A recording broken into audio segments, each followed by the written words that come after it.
اعوذ باللہ من الشیطان الرجیم بسم اللہ الرحمن الرحیم. روزے کی فضیلت. فضل الصوم. رمضان المبارک کے شروع ہوتے ہی جنت کے دروازے کھول دیے جاتے ہیں اور جہنم کے دروازے بند کر دیے جاتے ہیں. عن ابی ہریرہ قال قال رسول اللہ صلی اللہ علیہ وسلم اذا دخل رمضان فتحت ابواب السماء وغلقت ابواب جہنم وسلسلت الشیاطین. متفق علیہ. حضرت ابو ہریرہ رضی اللہ عنہ سے روایت ہے کہ رسول اللہ صلی اللہ علیہ وسلم نے فرمایا، جب رمضان آتا ہے تو آسمان کے دروازے کھول دیے جاتے ہیں، جہنم کے دروازے بند کر دیے جاتے ہیں اور شیاطین قید کر دیے جاتے ہیں. جی، آسمان کے دروازے کیوں کھول دیے جاتے ہیں؟ دعاؤں کی قبولیت کے لیے، اعمال کی قبولیت کے لیے. اور بتانے کا مقصد کیا ہے؟ تاکہ لوگ اور زیادہ شوق و ذوق کے ساتھ عبادت کریں، یعنی عبادت کا شوق دلانے کے لیے یہ بات کی جا رہی ہے. اور پھر جنت کے دروازے کتنے ہیں؟ 8 دروازے. جہنم کے ساتھ ہیں، لہا 7 ابواب لکل باب منہم جزء مقسوم. تو جنت کے سب دروازے کھول دیے جاتے ہیں. تو اس سے مراد یہ ہے کہ ایک تو یہ کہ جنت رمضان کے لیے تیار کی جاتی ہے، اور رمضان میں اس کے دروازے کھولنے کا جو تصور دیا گیا وہ جنت کی طرف جانے کا شوق بڑھانے کے لیے، اور یہ بھی انڈائریکٹلی کس لیے؟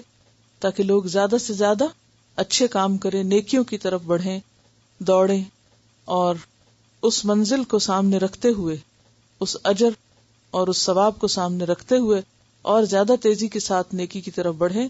اور پھر جنت کا تصور جو ہے اور جنت کے کھلے دروازوں کا تصور دراصل انسان کے لیے ایک سبب یا ذریعہ بنتا ہے. کس بات کا؟ یا ایک وجہ بنتی ہے کیا؟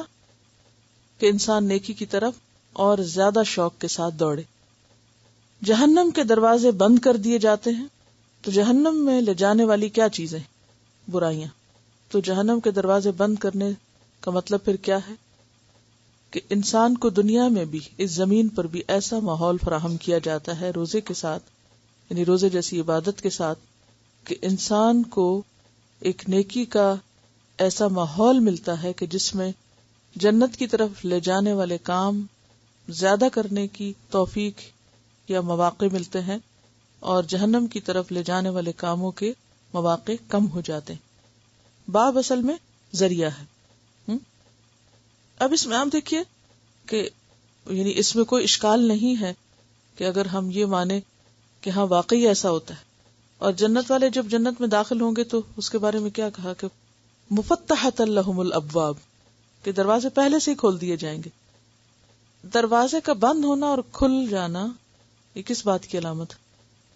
سہولت سے داخل ہونے کی، ویلکم کرنے کی. مثلا اگر آپ کہیں جا رہے ہیں اور دروازہ خود بخود کھل جاتا ہے، یہ پہلے سے ہی کھلا ہوا ہے، تو یہ کس بات کی علامت ہے؟ کہ ویلکم، آپ کا انتظار کیا جا رہا ہے، آپ اس کے اہل ہیں کہ آپ یہاں داخل ہوں.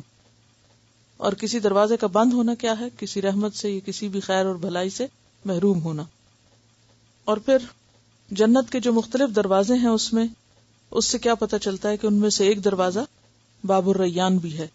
جیسے کہ ایک اور حدیث میں آتا ہے کہ جنت کے 8 دروازے ہیں، جن میں سے ایک دروازے کو ریان کہتے ہیں. اس دروازے سے صرف روزے دار ہی داخل ہوں گے، کوئی اور داخل نہیں ہو سکے گا. پھر یہ کہ رمضان میں عمرے کا ثواب حج کے برابر ملتا ہے. عام نیکیوں کا ثواب بھی عام دنوں سے زیادہ ہوتا ہے، اور خصوصاً عمرے کا ثواب. ان عطاء رحمہ اللہ.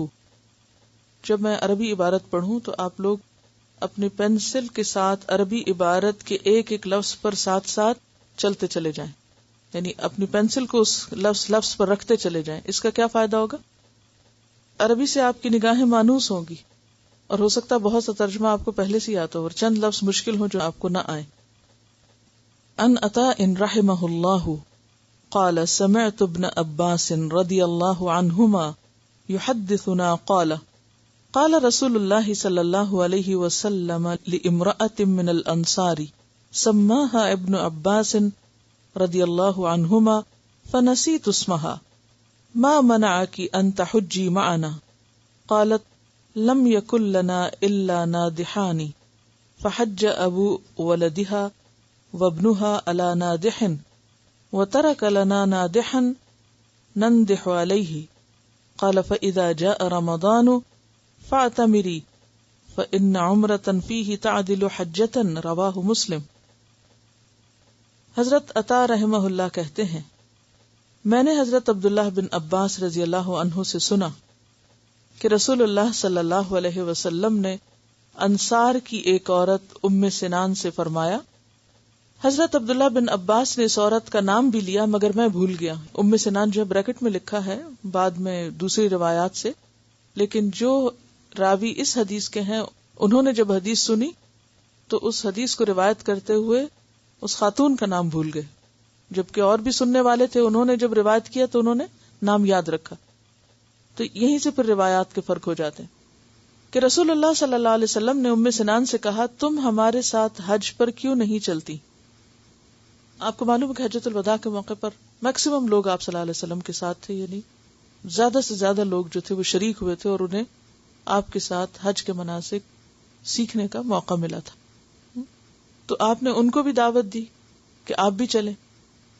عورت نے عرض کیا ہمارے پاس صرف 2 اونٹ تھے، ایک پر میرا شوہر اور بیٹا دونوں حج کے لیے گئے ہیں، اب ایک اونٹ گھر میں ہے جس پر ہم پانی وغیرہ لاتے ہیں، یعنی اس سے ہم گھر کے کام کاج کرتے ہیں۔ رسول اللہ صلی اللہ علیہ وسلم نے فرمایا اچھا جب رمضان آئے تو عمرہ کر لینا، اس کا ثواب بھی حج کے برابر ہے۔ اسے مسلم نے روایت کیا۔ اس کا یہ مطلب نہیں کہ اس عورت سے حج کا فریضہ جو ہے وہ ساقط ہو گیا۔ اگر کسی پر حج کا فریضہ عائد ہوتا ہو تو وہ فریضہ حج کرنے سے ہی ادا ہوگا، عمرے سے نہیں ادا ہوگا۔ لیکن یہاں پر جس چیز کی طرف توجہ دلائی جا رہی ہے وہ یہ ہے کہ حج تو بعد میں آئے گا، اگر اس سے پہلے ہی رمضان میں عمرہ کر لیا جائے تو وہ عمرہ حج برابر ہو جائے گا، کیونکہ انسان کو زندگی کا تو نہیں پتا ہوتا کہ کب مہلت ختم ہو جائے۔ تو اس لیے بعض لوگ یہ کہتے ہیں کہ ہم عمرہ نہیں کرتے، کیوں؟ کیا توجیہ پیش کرتے ہیں؟ حج فرض ہو جائے گا۔ تو یہ حدیث بالکل اس کے یعنی اس تصور کو توڑنے والی ہے کہ حج تو ایک مستقل عبادت ہے، جب اس کا موقع آپ کو ملے وہ آپ کریں، لیکن اگر اس سے پہلے آپ کو عمرے کا موقع مل رہا ہے تو یہ سوچ کے عمرہ نہ چھوڑیں کہ اس طرح حج فرض ہو جائے گا۔ نہیں، وہ تو اگر فرض ہے تو ویسے ہی فرض ہے، اور اگر فرض نہیں تو فرض نہیں، اور اگر اس سے پہلے رمضان میں عمرے کا موقع ہے تو اس موقع سے فائدہ اٹھا لیا جائے۔ یعنی یہ تو اپنی اپنی بات ہے کہ کون کس نیکی کا کتنا شوقین ہے اور کتنی اس میں وسعت ہے۔ روزہ قیامت کے دن روزہ دار کی سفارش کرے گا۔ ان عبداللہ بن عمرو ان رسول اللہ صلی اللہ علیہ وسلم قال الصیام والقرآن یشفعان للعبد یوم القیامت یقول الصیام ای رب منعته الطعام والشہوة فشفعنی فیہ ویقول القرآن منعته النوم باللیل فشفعنی فیہ قال فیشفعان رواہ احمد والطبرانی صحیح۔ حضرت عبداللہ بن عمرو رضی اللہ عنہ سے روایت ہے کہ رسول اللہ صلی اللہ علیہ وسلم نے فرمایا روزہ اور قرآن قیامت کے دن بندے کے لیے سفارش کریں گے۔ روزہ کہے گا اے میرے رب میں نے اس بندے کو کھانے پینے اور اپنی خواہشات پوری کرنے سے روکے رکھا، لہٰذا اس کے بارے میں میری سفارش قبول فرما۔ قرآن کہے گا اے میرے رب میں نے اس بندے کو رات قیام کے لیے سونے سے روکے رکھا، لہٰذا اس کے بارے میں میری سفارش قبول فرما۔ چنانچہ دونوں کی سفارش قبول کی جائے گی۔ اسے احمد اور طبرانی نے روایت کیا ہے۔ اس بات کا بھی مقصد کیا تھا کہ لوگ اس عبادت کو شوق سے رکھیں۔ یہ اسلام کی خوبصورتی ہے کہ ایک چیز کو، ایک عبادت کو ہمارے لیے اگر اس نے فرض کیا ہے تو ساتھ اس فرض کو ادا کرنے کا شوق بھی دلایا ہے تاکہ وہ فریضہ ادا کرنا آسان ہو جائے۔ یہ حکمت ہے اس میں۔ ورنہ عموماً جب کسی کو کوئی ڈیوٹی دی جاتی ہے تو کیا کہہ کے دی جاتی؟ اگر وہ مشکل سے کر رہا ہے یا نہیں کر پا رہا تو یہ ڈیوٹی از ڈیوٹی، یہ تمہاری ڈیوٹی تمہیں کرنی ہوگی، کرو گے تو تمہارا اپنا فائدہ ہے، نہیں کرو گے تو نقصان ہوگا تمہارا ہی ہوگا، لہذا یہ ڈیوٹی ہے اس لیے اس کو کرو۔ اسلام نے ہمیں کوئی بھی ڈیوٹی اس طرح کی نہیں دی کہ یہ کہا ہو کہ یہ نماز ہے تمہارا فرض ہے، تمہاری ڈیوٹی ہے، پڑھ لو. ہم تھکے ہوئے ہیں یا کچھ بھی، یا کوئی نیند آ رہی ہے، یا قرآن پڑھنے کا معاملہ ہے، یا روزے کا. ظاہر ہے کہ ان سب چیزوں میں ایک نفس پر ایک مشقت بھی ہے، ایک تکلیف بھی ہے، یہ ایک بعض اوقات انسان کے لیے یہ کام بھاری بھی ہو جاتے ہیں. لیکن جب اجر سامنے ہوتا ہے، جزا سامنے ہوتی ہے، تو مشکل سے مشکل کام آسان لگنے لگتے ہیں. یہی اللہ تعالیٰ کی رحمت اور مہربانی ہے کہ ہمارے فائدے کے لیے ہمیں کام کرنے کو کہا جاتا ہے، اور پھر مزید اس پر ثواب اور اس کا فائدہ بتا کے اس کو آسان بھی کر دیا جاتا ہے. روزے کا اجر بے حساب ہے. عن ابی ہریرہ قال قال رسول اللہ صلی اللہ علیہ وسلم قال اللہ عز وجل. یہاں آپ دیکھ رہے ہیں کہ حضرت ابو ہریرہ سے روایت ہے، نبی صلی اللہ علیہ وسلم نے فرمایا، اللہ تعالیٰ فرماتا ہے. اور ایسی حدیث حدیث قدسی کہلاتی ہے جس میں الفاظ نبی صلی اللہ علیہ وسلم کے ہوتے ہیں لیکن بات اللہ تعالیٰ کی طرف سے ہوتی ہے. کل عمل ابن آدم لہ الا الصیام فإنہ لی وأنا اجزی بہ والصیام جنۃ فإذا كان يوم صوم أحدكم فلا يرفث يومئذ ولا يسخب فإن سابه أحد أو قاتله فليقل إني امرؤ صائم والذي نفس محمد بيده لخلوف فم الصائم أطيب عند الله يوم القيامة من ريح المسك وللصائم فرحتان يفرحهما إذا أفطر فرح بفطره وَإِذَا لَقِيَ رَبَّهُ فَرِحَ بِصَوْمِهِ رواہ مسلم. حضرت ابو ہریرہ رضی اللہ عنہ کہتے ہیں کہ رسول اللہ صلی اللہ علیہ وسلم نے فرمایا، اللہ عز و جل فرماتا ہے کہ ابن آدم کا ہر عمل، ابن آدم کون ہوتا ہے؟ انسان، ہر انسان. ابن آدم کا ہر عمل اس کے لیے ہے سوائے روزے کے. روزہ میرے لیے اور میں ہی اس کی جزا دوں گا. یعنی روزے کو خاص اپنے لیے کیوں قرار دیا؟ کیونکہ روزہ ایک ایسی عبادت ہے جس کا علم صرف اللہ تعالیٰ کو ہوتا ہے. آپ نماز پڑھیں، آپ صدقہ کریں، آپ ذکر کریں، آپ لوگوں کی نگاہوں میں آ جاتے ہیں، یعنی آپ کا عمل ظاہر ہو جاتا ہے. لیکن اگر آپ روزہ رکھے ہوئے ہوں تو جب تک آپ منہ کھول کے خود نہ بتائیں کہ میں روزے سے ہوں، کسی کو پتہ نہیں چلتا. اور ویسے بھی اگر رمضان کا مہینہ بھی ہو تو بھی کس شخص کا روزہ ہے اور کس کا نہیں ہے یہ صرف اللہ کو پتہ ہے. اور روزہ آگ سے ڈھال ہے. یہاں انہوں نے آگ کا لفظ بریکٹ میں ڈالا ہے، لیکن یہ کہ یہ ڈھال کئی چیزوں سے ہو سکتی ہے. گناہوں سے بھی تو ڈھال کیا ہوتی ہے؟ شیلڈ، جس سے دشمن کے وار کو روکا جاتا ہے، پروٹیکشن کے لیے ہوتی ہے شیلڈ. تو روزہ ڈھال ہے دنیا میں گناہوں سے اور آخرت میں آگ سے. لہٰذا جس روز تم میں سے کسی کا روزہ ہو اس روز وہ فحش گوئی نہ کرے، یعنی کوئی گالی گلوچ نہ کرے، اور بےہودہ کلامی نہ کرے، فالتو باتیں نہ کرے، بیکار کے ہنسی مذاق نہ کرے. اور اگر کوئی دوسرا اس سے گالی گلوچ کرے یا لڑائی کرے تو روزہ دار کو صرف اتنا کہنا چاہیے کہ میں روزہ دار ہوں. یعنی کسی بات یا بحث کا جواب بحث کی شکل میں نہ دے، بلکہ کیا کہے؟ میں روزے سے ہوں. اس ذات کی قسم جس کے ہاتھ میں محمد صلی اللہ علیہ وسلم کی جان ہے، روزہ دار کے منہ کی خوشبو قیامت کے دن اللہ تعالی کو مشک کی خوشبو سے بھی زیادہ پسند ہوگی. روزہ دار کے لیے دو خوشیاں ہیں جن سے وہ فرحت حاصل کرے گا. اولاً جب وہ روزہ افطار کرتا ہے تو خوش ہوتا ہے، یعنی افطاری کا وقت ایک خوشی کا وقت ہوتا ہے. ثانیاً یعنی دوسری بات سیکنڈلی، جب وہ اپنے رب سے ملے گا اور روزے کے بدلے میں اپنے رب سے انعام پائے گا تو خوش ہوگا. اسے مسلم نے روایت کیا ہے. یعنی ایک خوشی دنیا کی اور ایک خوشی آخرت کی، ایک ڈھال دنیا کی اور ایک ڈھال آخرت کی. روزہ داروں کے لیے جنت میں ایک خصوصی دروازہ بنایا گیا جس کا نام ریان ہے. عن سہل بن سعد رضی اللہ عنہ قال قال رسول اللہ صلی اللہ علیہ وسلم ان فی الجنۃ بابا یقال له الریان يدخل منه الصائمون يوم القیامة لا يدخل منه احد غیرهم متفق علیہ. حضرت سہل بن سعد رضی اللہ عنہ کہتے ہیں رسول اللہ صلی اللہ علیہ وسلم نے فرمایا جنت کا ایک دروازہ ہے جس کا نام ریان ہے، جس سے قیامت کے دن روزہ دار گزریں گے، ان کے علاوہ اس دروازے سے کوئی دوسرا نہیں گزرے گا. اسے بخاری نے روایت کیا. بات یہ ہے کہ جنت کے جو مختلف دروازے ہیں وہ مختلف نیکی کے کاموں کے لیے مخصوص ہیں. مثلا نمازیوں کے لیے ایک دروازہ ہے، اور صدقہ کرنے والوں کے لیے، اور روزہ رکھنے والوں کے لیے. اور کوئی ایسا شخص بھی ہو سکتا ہے کہ جو سارے ہی کام کرتا ہو، تو ایسے میں پھر وہ کس دروازے سے داخل ہوگا؟ جس سے چاہے گا داخل ہوگا. اور باب الریان ایک اہم دروازہ ہے جس سے صرف روزہ دار داخل ہو سکیں گے، اوروں کو اس سے اندر نہیں آنے دیا جائے گا.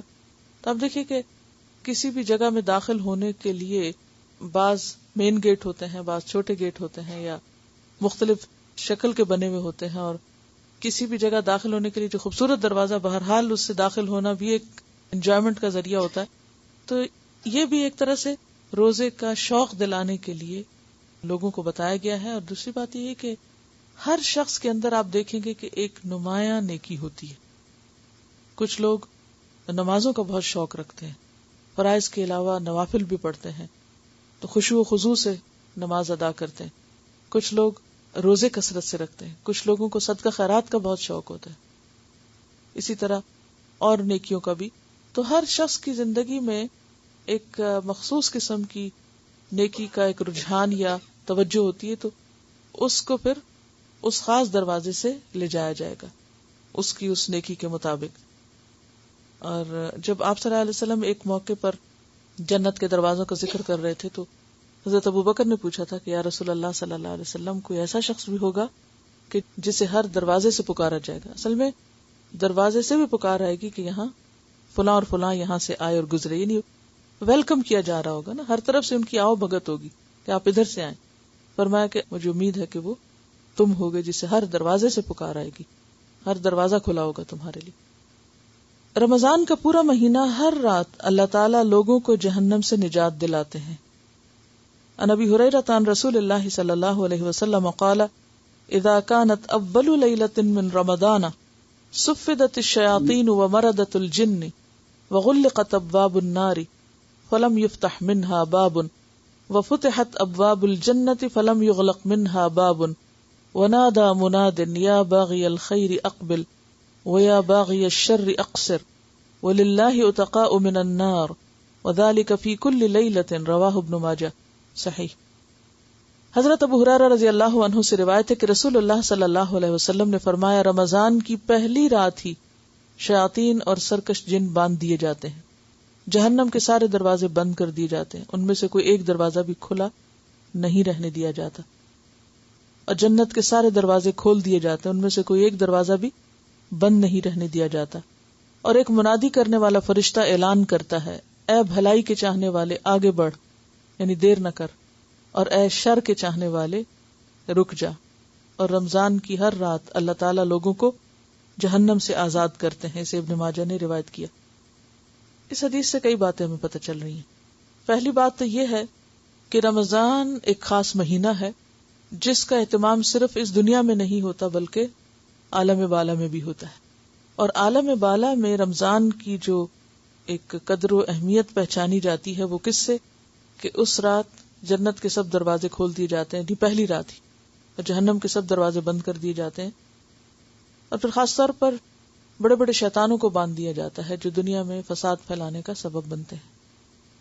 اس کی بھی اصل حقیقت تو اللہ تعالیٰ ہی کو معلوم ہے، لیکن مفہوم اس کا یہ ہے کہ رمضان میں ہر انسان کے لیے نیکی کا ایک ماحول یا شوق یا ایک خاص ٹرینڈ جو ہے وہ پیدا ہو جاتا ہے. یعنی ہر شخص کو نیکی کی طرف بڑھنے کے لیے ایک سپورٹ ملتی ہے. یعنی عام حالات میں اگر کوئی نیکی کرنا مشکل ہوتا ہے تو رمضان میں وہ نیکی آسان ہو جاتی ہے اس مجموعی ماحول کی وجہ سے، اور اسی طرح برائی کرنا مشکل ہو جاتی ہے. بہت سے لوگ اس پر اعتراض کرتے ہیں کہ پھر بھی لوگ غلط کام کیوں کرتے ہیں. تو اس سے یہ نہیں کہا گیا کہ سارے ہی جن شیطان بند ہو جاتے ہیں، اس سے کہا گیا کہ شیاطین اور سرکش جن، اور پھر شیطان کی تربیت میں رہنے کے بعد انسان کافی حد تک اس کا رنگ لے چکا ہوتا ہے. اگر وہ بند بھی ہو جائے تو انسان خود کافی ہے. ہاں، ایک اور بات جو اس حدیث سے پتہ چلتی ہے کہ اللہ تعالیٰ جہنم سے لوگوں کو آزاد کرتے ہیں، یعنی ہر رات میں. تو اس کا مطلب یہ بھی ہو سکتا ہے کہ دنیا میں جب لوگ روزہ رکھتے ہیں، نماز پڑھتے ہیں، دعائیں کرتے ہیں، استغفار کرتے ہیں، تو جو رمضان آگے بڑھتا چلا جاتا ہے مختلف لوگوں کی بخشش ہوتی چلی جاتی، یعنی گویا ان کو جہنم سے رہائی کا پروانہ ملتا جاتا ہے جو قیامت کے دن ان کو بتایا جائے گا۔ اور یہ بھی ہو سکتا ہے کہ جو لوگ مر چکے ہوں اور وہ کسی عذاب میں مبتلا ہوں تو اللہ تعالیٰ اس مہینے کی برکت سے ان کو بھی عذاب سے رہا کرتے ہوں۔ اللہ ہی حقیقت جانتا ہے، کیونکہ بظاہر کوئی ایسی دلیل تو نہیں، لیکن قیاس کیا جا سکتا ہے اس حدیث پر جس میں آتا ہے کہ نبی صلی اللہ علیہ وسلم رمضان کے مہینے میں قیدیوں کو آزاد کر دیا کرتے تھے، یعنی ایک خاص مہینہ تھا تو اس لیے آپ اس مہینے میں بہت زیادہ لوگوں کے ساتھ شفقت اور محبت اور احسان کرنے والے تھے۔ ایک حدیث میں آتا ہے کہ کانا اجود ما یکون فی رمضان، کہ سب سے زیادہ آپ کی سخاوت رمضان کے مہینے میں ہوتی تھی۔ حین یلقاہ جبریل، جب جبریل آپ سے ملاقات کرتے تھے، اور رمضان کی ہر رات میں جبریل آپ سے ملاقات کرتے تھے، اور خصوصاً آخری عشرے میں اور تیز آندھی سے بھی زیادہ آپ سخی ہو جاتے تھے یا سخاوت کیا کرتے تھے۔ روزہ افطار کے وقت بھی اللہ تعالیٰ لوگوں کو جہنم سے آزاد کرتے ہیں۔ عن جابر قال قال رسول اللہ صلی اللہ علیہ وسلم ان للہ عند کل فطر اتقاء وذلک فی کل لیلہ، رواہ ابن ماجہ۔ حضرت جابر سے روایت ہے کہ رسول اللہ صلی اللہ علیہ وسلم نے فرمایا، اللہ تعالیٰ ہر روز افطار کے وقت لوگوں کو جہنم سے آزاد کرتے ہیں۔ اسے ابن ماجہ نے روایت کیا ہے۔ رمضان میں صیام اور قیام کرنے والا قیامت کے دن صدیقین اور شہداء کے ساتھ ہوگا، لیکن اصل چیز پھر کوالٹی ہے کہ کس درجے کا روزہ رکھا، روزہ رکھ کے کیا کیا، اور پھر کس طرح کا قیام کیا۔ عن عمرو بن مرۃ الجہنی قال جاء رجل الى النبي صلی اللہ علیہ وسلم فقال یا رسول اللہ ارأیت ان شہدت ان لا الہ الا اللہ وانک رسول اللہ وصلیت الصلوات الخمس وادیت الزکاة وصمت رمضان وقمته فممن انا قال من الصدیقین والشہداء، رواہ البزار وابن خزیمہ، اور حدیث صحیح ہے۔ حضرت عمرو بن مرہ جوہنی کہتے ہیں کہ ایک آدمی نبی اکرم صلی اللہ علیہ وسلم کی خدمت میں حاضر ہوا اور عرض کیا، یا رسول اللہ، اگر میں گواہی دوں کہ اللہ کے سوا کوئی الہ نہیں، آپ اللہ کے رسول ہیں، 5 نمازیں پڑھوں، زکوٰۃ ادا کروں اور رمضان میں صیام اور قیام کروں تو میرا شمار کن لوگوں میں سے ہوگا؟ آپ صلی اللہ علیہ وسلم نے فرمایا، صدیقین اور شہداء میں سے۔ تو اس سے کیا پتہ چلتا ہے کہ روزہ ایک ایسی عبادت ہے کہ جو انسان کے لیے بے پناہ اجر اور ثواب کا باعث بنتی ہے۔ السلام علیکم ورحمۃ اللہ وبرکاتہ۔